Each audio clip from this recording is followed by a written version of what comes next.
Nah, secara ilmiah keberadaan rambut ini penting.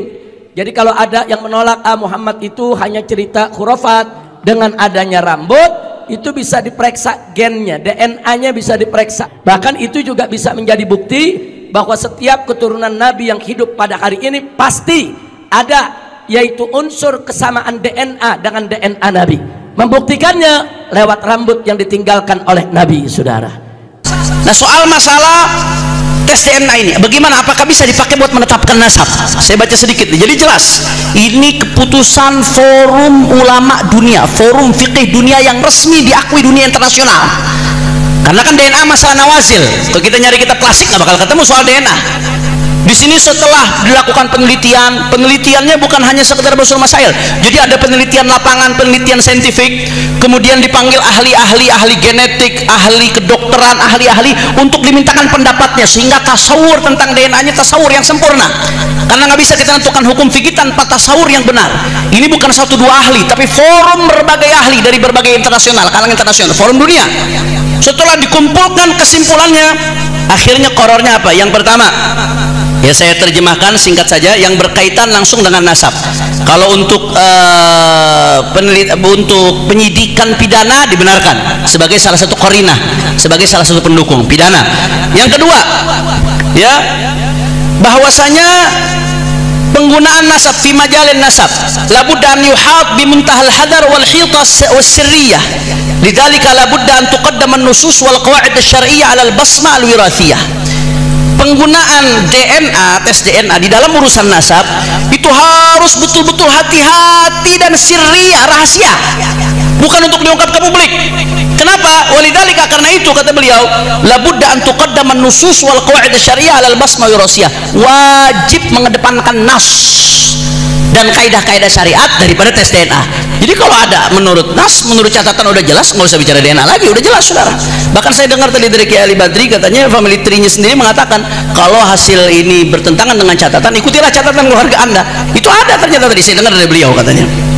Yang ketiga, ini penting nih, yang lagi rame, la yajuzu syar'an al-i'timad al-basma al-wirathiyah fi nafyi nasab.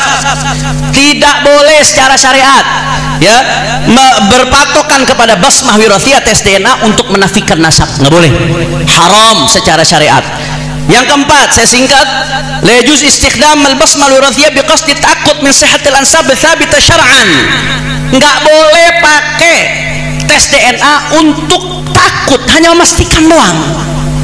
Takut memastikan min sihhatil ansab tsabita syar'an. Nah, untuk memastikan nasab yang sabitah secara syariat, nggak boleh, secara syariat nggak boleh.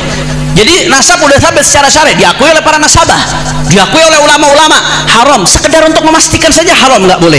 Bahkan ini rekomendasi, wa yajibu 'alal jihad al-mukhtassah man'uhu, ya, wajib bagi jihad mukhtassah seperti pemerintah untuk melarang, keluarin undang-undang larang, wa fardul uqubat, untuk ngasih hukuman bagi siapa? Bagi mereka yang ngutak-ngatik nasab dengan tes DNA. Assalamualaikum warahmatullahi wabarakatuh. Alhamdulillahirabbil alamin wa bihi nasta'inu ala umuri dunya waddin. Wassalatu wassalamu ala asyrafil anbiya'i wal mursalin sayyidina Muhammadin wa ala alihi washabbihi ajma'in, amma ba'd. Para sahabat santri, salam sejahtera buat kita semua. Ini kalau kita coba membahas tentang tes DNA, statement kayaknya di sini mau hujan, ada petir. Statement yang disampaikan oleh Habib Rizik Syihab dan statement yang disampaikan oleh Habib Hanif Al-Attas. Habib Rizik Syihab ini merupakan mertua dari Habib Hanif Al-Attas. Habib Rizik Syihab ini mengeluarkan statement tentang tes DNA bagi siapapun yang mengaku sebagai zuriyah Rasul, sebagai cucu Nabi Muhammad SAW, mengaku Habib. harus wajib hukumnya tes DNA menurut statement yang disampaikan Habib Rizik Syihab. Itu di dalam forum dan didengarkan oleh para jemaah, para muhibbin Habib Rizik Syihab. Lalu menantu dari Habib Rizik Syihab yang bernama Hanif Al-Attas ini juga mengeluarkan statement tentang tes DNA, bahwasanya tes DNA haram hukumnya bagi habaib. Tes DNA haram hukumnya. Yang mertuanya mengatakan wajib, sedangkan menantunya mengatakan haram. Bukan hanya di dua orang ini, antara mertua dan menantu. Ada beberapa habib yang lain juga mengatakan ada yang mengharuskan tes DNA, juga ada yang mengharamkan tes DNA. Kalau di tubuh Nahdlatul Ulama sesuai dengan hasil muktamar, itu bagi yang membahas tes DNA atau melaksanakan tes DNA itu tidak ada masalah. Apalagi bagi orang-orang yang mengaku-ngaku dirinya sebagai cucu baginda Nabi Muhammad SAW, seperti halnya para habaib. Jadi bagi para habaib, kalau sudah tidak terbukti sebagai cucu Nabi Muhammad SAW, lalu ingin atau tetap mengaku sebagai cucu Nabi Muhammad SAW, silahkan tes DNA.